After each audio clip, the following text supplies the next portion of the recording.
ગુજરાત સહિત સમગ્ર ભારત દેશ ઉજવી રહ્યો હતો, ત્યારે આ ખુશીનો પર્વ કેટલીક જગ્યાએ બબાલમાં પણ પરિવર્તિત થઈ રહ્યો હતો. રાજકોટના તાલુકા પોલીસ સ્ટેશન અને યુનિવર્સિટી પોલીસ સ્ટેશન વિસ્તાર એમ મળી કુલ 2 વિસ્તારોમાં જાહેર રસ્તા પર મારામારીના દ્રશ્યો સામે આવ્યા હતા. બંને જગ્યાએ ચાલતી મારામારીના વિડીયો સોશિયલ મીડિયામાં વાયરલ થતા સમગ્ર મામલે સ્થાનિક પોલીસ દ્વારા તપાસ શરૂ કરવામાં આવી છે. રાજકોટમાં ઉત્તરાયણના પર્વની ઉજવણી વચ્ચે શહેરના યુનિવર્સિટી પોલીસ સ્ટેશન વિસ્તારમાં જ મારામારીની 2 ઘટના સામે આવી હતી.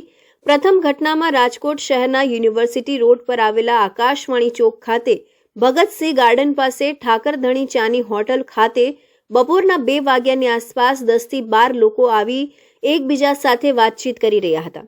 આ દરમિયાન કોઈ કારણસર આ લોકો વચ્ચે ઉગ્ર બોલાચાલી થઈ છે અને ત્યારબાદ આ મામલો મારામારી સુધી પહોંચી જાય છે.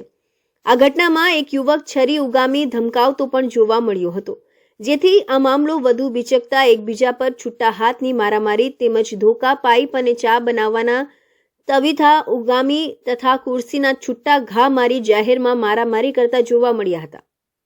આ સમગ્ર ઘટનાના સીસીટીવી ફૂટેજ સામે આવતા યુનિવર્સિટી પોલીસે રણજીત જોગરાણા, નાગજી જોગરાણા, કિશન બાંભવા, ભરત બાંભવા, પંકજ દામા, જીતુ દામા, સંજુ પરિહાર, ડેનિસ દેસાણી, નિશાંત ઠાકુર, ચક્ર સાઉદ, લોકેન્દ્ર સાઉદ તેમજ તેજ સાઉદ, મનોજ ઠાકુર, બિરજુ સાઉદ અને અનુપ સાઉદ સામે બીએનએસની કલમ 192(4) હેઠળ જાહેરમાં સુલેહ શાંતિ ભંગ કરવા અંગે ફરિયાદ નોંધી કાર્યવાહી હાથ ધરી છે.